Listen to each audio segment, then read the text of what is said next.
Yo, what is up, guys? I'm Double, and I'm here with some Call of Duty 4. One of my more favorite Call of Duties in the franchise series, whatever you want to call it. But I will not be talking about the gameplay. You guys know my standpoint on that.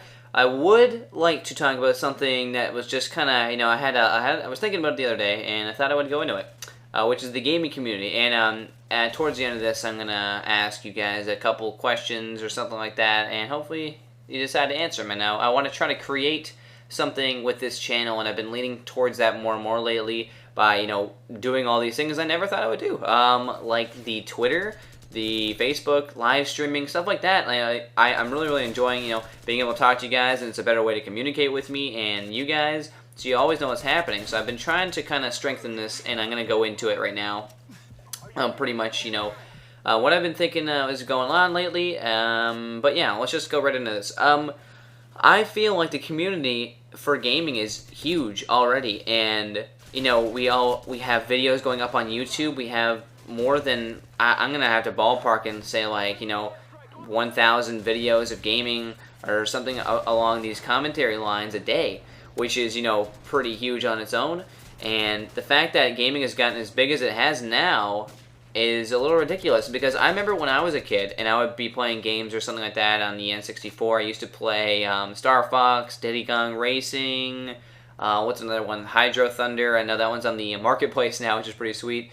But yeah, I used to play these games, and this isn't something I went around and necessarily told everybody. I always had it in my head gaming was some sort of conceited action. It's really difficult to explain for me, but this is what I'm in my head when I was gaming as a kid. So you'd be in school or something, you wouldn't just blurt out and start talking about games and to the hot chick next to you, because she'd be sitting on her face with a big WTF, and so you don't just basically go around and tell people that. But the way it's going on now, the community has grown so much, and it's gotten so big that I can see in a year to 5 years or something like that, it's just going to be huge. It's going to be talked about all the time. And the weird thing is, I was talking to a couple girls, and they actually knew what Call of Duty was. In my mind, couldn't process it, because I thought it was its own little secret, through this whole YouTube thing and Xbox. If you didn't have one, you didn't know what it was. So, I was completely off, and, it was stupid of me to even think that. But, it's actually growing at such a quick rate, it's tough to believe. So, my question to you guys early on here is, where do you think gaming is going to be in a bit? Because honestly, I could go to a theater and watch an hour-long video from CNanners. That's how into it I am. I could watch and play Minecraft pretty much 24/7. So the thing is, I'm not sure if maybe that's just me being a total nerd, or if that's actually just a universal feeling, because I know that there's people within each of these subscriber bases on channels that would just love to watch people's videos all the time. And I think in because I know MLG is actually on TV and stuff like that, so I won't go down that road, because I know you can actually watch that. I used to watch it on G4 TV. I'm not sure if it is still played now, but what do you guys think this is going to end up? Say, let's set up a time zone here. Let's say, I don't know, 5 years. Where do you think we're going to be at in gaming? Not the equipment-wise, we're not going to be playing on virtual headsets, stuff like that, because who knows, we might be. But where do you think it's going to be as far as how people watch it, how people accept gaming? Because when I was younger and growing up to where I am now, it's massive, because you can talk to someone that you just meet randomly, and then you'll ask them, hey, do you have an Xbox? Maybe we can hit up some online. And they'll be like, yeah, bro, here's my gamer tag. And it's that big now where you can it's pretty much known that everyone has a console. And I just think that's really cool. It's something that everyone can just get on and escape from, everyday life.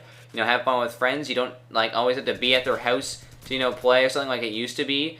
Which is a little bit more of a conceited notion, but still it makes things a lot easier. Say, let's give a situation. This is a terrible situation, but let's say a snowstorm, or maybe you're just lazy.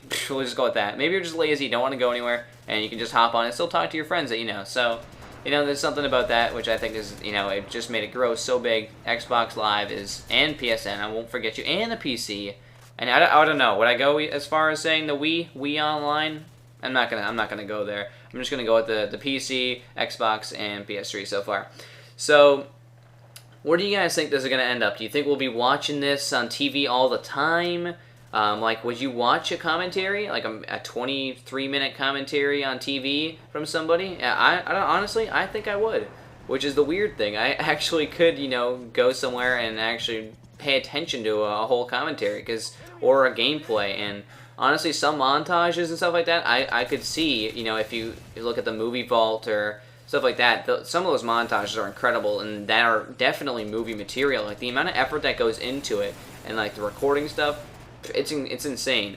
So, on top of that, I am really trying to create a community on this channel. So, I want to explain something quickly before the video ends. Whenever I get a gameplay, I'm not like, oh, thank God I don't have to do another video. The first thing I do is I'm excited. I'm actually excited because I get to share this with you. I get to share this with my own little, group of people on this channel.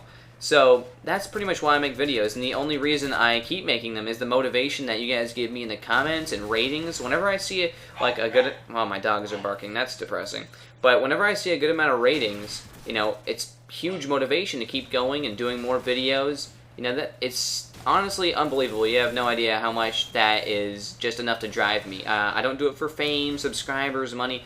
Like, honestly, I could be happy with no subscribers and then a bunch of people that watch my videos. That's how I function. Like, I just love it when you guys, I get to talk to you, communicate in the comments, see your opinion on things. I get to see hundreds of people's opinions on, like, a subject I'm talking about, which is crazy. So that's pretty much, why I keep making videos, if you guys are wondering. If you guys are video makers, why do you keep making videos? Like, what keeps you going? I think subscriber count is a little bit of a superficial number. I think it's just the people that you get to talk to, even if it's a small number of people or even if it's a huge number. As long as you're getting to communicate with somebody through your videos and through your content, I think that's, the best way to go. So that's just my little piece on that. So I hope you guys liked the video and the topic. Ciao, guys. See you next time.